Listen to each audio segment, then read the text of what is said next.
birthday. Nandiyan dyan, ano?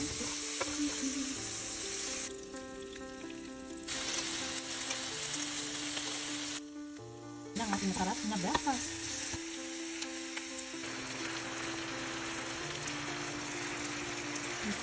At ito yung pumpot. Ayun, yung ating squid. Dalamay.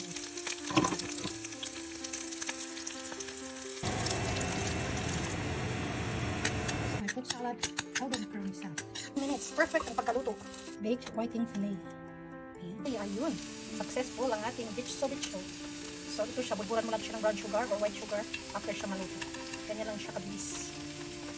Ito kasi ang unang bitso na alam ko. Kasi dati sa amin madami nagtitinda ng ganito. Lalo na yung mga maraming tanim na kasawa. So most of the time ang bitso sa amin sa Cebu ay gawa sa kasawa. So ito na nga yun. Bitso ni Mrs. G. Cebuano version. Cebu version. Happy birthday to you. Good morning, lovelies. For today's video, gagawa tayo ng napakasarap na scrambled egg na may special na halo. Okay, so first, syempre, ayan, nahulog na ang mga shells. Okay, tanggalin muna natin ang shells. Alam niyo ba na pwedeng kainin ang eggshells? Eggshells is rich in calcium. And then, ilag tayo ng green and red bell pepper.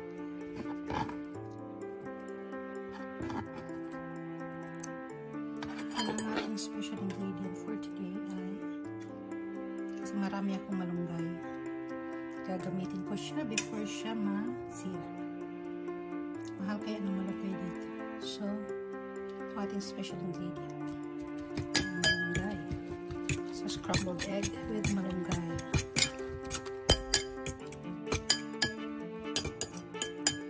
Blanch ko lang yung malunggay para hindi siya magpait. And then, lagdag lang tayo ng napakakunting asin. Kunting-kunti lang.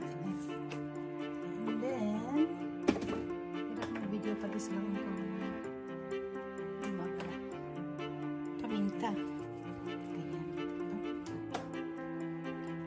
Ayan, pasarapin ang simpleng scrambled egg. Lagyan ng gulay. This is one way of making the kids eat the egg or the malunggay. Kasi pag naluto nito siya, nakahawag nito siya sa itlog. Let's start cooking. Okay, ayan. Start na tayong magluto ng ating scrambled egg with malunggay. So, ayan, mainit ang ating kawa.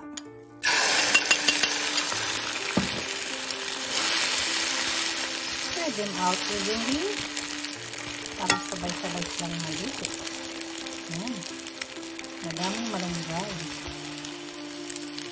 Marami kayong malunggay dyan sa bahay nyo, guys. Lutuin nyo sa lahat ng inyong mga ulam.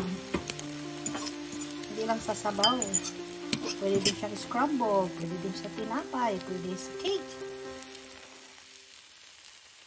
Para-paraan lang para makakain ng nutritious food. Dagdag sustansya.